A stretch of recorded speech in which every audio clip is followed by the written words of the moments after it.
भाई कल रात को मैंने ऐसे कई लोगों को देखा जिन्होंने मुंबई में मिली हार के गम में अन्न का एक दाना भी ग्रहण नहीं किया।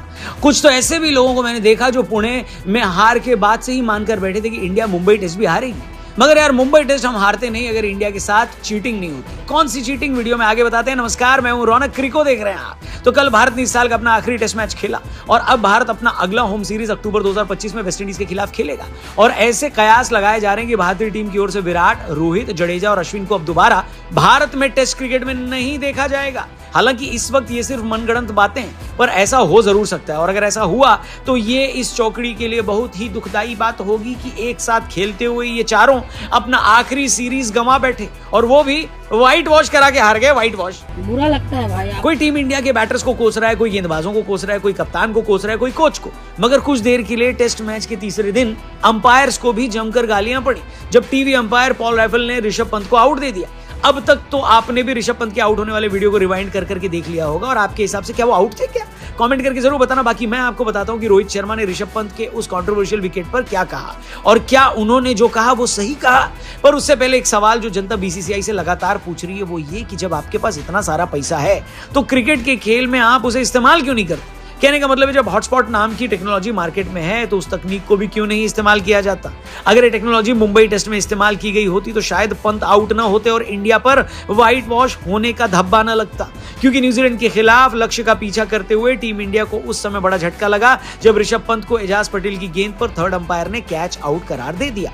और यहीं से मैच में कंट्रोवर्सी ने जन्म लिया क्योंकि पंत का मानना था कि गेंद और बल्ले के बीच कोई कांटेक्ट हुआ ही नहीं। एजाज पटेल की गेंद पर डिफेंस करने की कोशिश में ऋषभ पंत मिस कर गए और गेंद मिस होने के बाद बैट के बिल्कुल करीब से निकलते हुए पैड से टकराई और कीपर के हाथ में चली गई। इसके बाद एजाज पटेल ने जोरदार अपील की लेकिन अंपायर ने आउट नहीं दिया, जिसके बाद लेथम ने रिव्यू लिया और थर्ड अंपायर ने देखा कि गेंद स्निकोमीटर में पैड पर लगने से पहले एक स्पाइक बना रही थी। फिर क्या, न्यूजीलैंड के खेमे में खुशी की लहर दौड़ गई। यही देखकर थर्ड अंपायर ने मान लिया कि ऋषभ पंत आउट है, जबकि उसी समय ऋषभ का बल्ला उनके पैड से भी टकराया था और स्निकोमीटर में स्पाइक बना रहा था। मगर थर्ड अंपायर ने इस बात को पूरी तरह से इग्नोर कर दिया और ऑन फील्ड अंपायर को आउट देने को कह दिया। इस फैसले से पंत काफी निराश दिखे। वो उसी समय फील्ड अंपायर के पास पहुंच गए जब न्यूजीलैंड के खिलाड़ी बिग स्क्रीन देखकर उछल रहे थे। उनको भी यही लग रहा था कि गेंद बल्ले से लगी, मगर ऋषभ जिसने ये शॉट खेला था उन्हें पता था कि स्निकोमीटर में स्पाइक गेंद और बल्ले के संपर्क की वजह से नहीं बल्कि पैड और बैट के बीच संपर्क की वजह से है। पर यह बात थर्ड अंपायर को दिखी नहीं और बिना देर किए उन्होंने ऋषभ पंत को आउट करार दे दिया। इसके बाद भारत का क्या हुआ वो दोबारा बोलने की जरूरत नहीं है, मगर हाँ, मैच के बाद रोहित शर्मा ने इस विवादित विकेट पर कहा कि पंत का विकेट मैच का सबसे बड़ा टर्निंग पॉइंट बन गया। ऑन फील्ड अंपायर के फैसले को पलटकर थर्ड अंपायर के आउट देने पर रोहित शर्मा ने अपनी बात सामने रखी और कहा कि मुझे पता नहीं इस मामले पर कुछ कहना चाहिए या नहीं, क्योंकि कुछ भी बोलने पर इसे ठीक ढंग से नहीं लिया जाएगा। लेकिन आउट देने के लिए कोई पर्याप्त सबूत नहीं होने पर ऑन फील्ड अंपायर के फैसले को बरकरार रखा जाता है। हमें यही बताया गया है, लेकिन मुझे नहीं पता पंत के मामले में टीवी अंपायर ने कैसे उनके डिसीजन को पलट दिया। सही पकड़े हैं। रोहित के मुताबिक फैसला पंत के पक्ष में जाना चाहिए था। उन्होंने कहा कि अंपायर्स को ऐसे फैसलों पर विचार करने की जरूरत है। साथ ही रोहित ने यह भी कह दिया कि सभी के लिए एक जैसे नियम होने चाहिए और अंपायर्स को बार बार अपना मन नहीं बदलना चाहिए। रोहित के मुताबिक उस समय पंत वाकई अच्छा खेल रहे थे और ऐसा लग रहा था कि वो इंडिया को जिता देंगे, लेकिन उनके आउट होते ही इंडिया चारों खाने चित हो गई और वो आउट होकर पवेलियन लौटते समय काफी निराश भी दिखे क्योंकि वो कॉन्फिडेंट नजर आ रहे थे कि वो आउट नहीं है और गेंद बैट से लगी ही नहीं। ड्रेसिंग रूम में भी वो इसी बात को लेकर गुस्से में दिखे और बात करते हुए नजर आए। वहीं सोशल मीडिया पर एबी डिविलियर्स ने भी ऋषभ पंत के हक में बात की और ये सवाल पूछा कि हॉटस्पॉट कहाँ है। तो एबी भाई, मैं आपको बता देता हूं कि सबसे अमीर क्रिकेट बोर्ड होने के बावजूद भारतीय क्रिकेट बोर्ड हॉटस्पॉट टेक्नोलॉजी का इस्तेमाल क्यों नहीं करता ताकि क्लोज बैट एंड पैड में पता चल सके कि गेंद आखिर लगी तो किधर लगी। तो इसका जवाब है भारत का टेम्परेचर। हॉटस्पॉट फीचर या तकनीक ज्यादातर 35 से 36 के तापमान में ही काम करता है, जैसे कि इंग्लैंड या न्यूजीलैंड या ऑस्ट्रेलिया, जबकि इंडिया में टेम्परेचर ज्यादातर 40 के पार रहता है। ऐसे में हॉटस्पॉट तकनीक का यहां इस्तेमाल होने का सवाल ही पैदा नहीं होता। तो यही कारण है कि हॉटस्पॉट टेक्नोलॉजी भारत में काम नहीं करेगी और इसीलिए भारत इसका इस्तेमाल भी नहीं करता।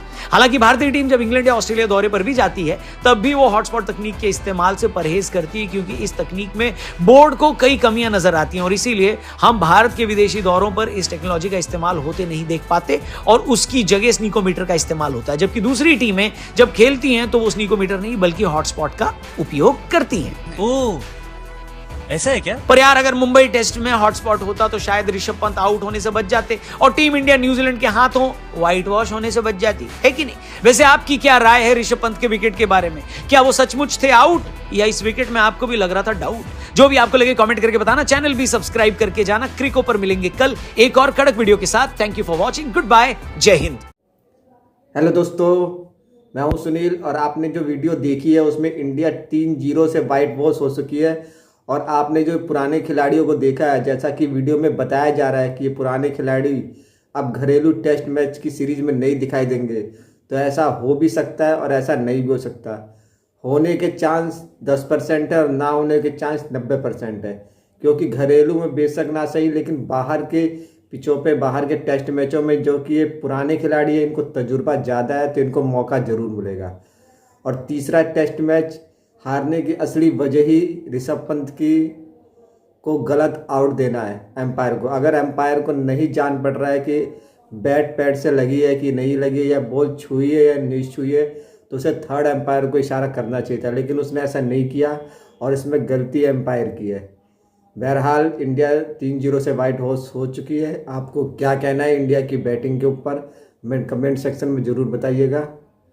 और हो सके तो हमारे इस वीडियो को लाइक और शेयर कीजिएगा। मिलते हैं अगली वीडियो में। जय हिंद।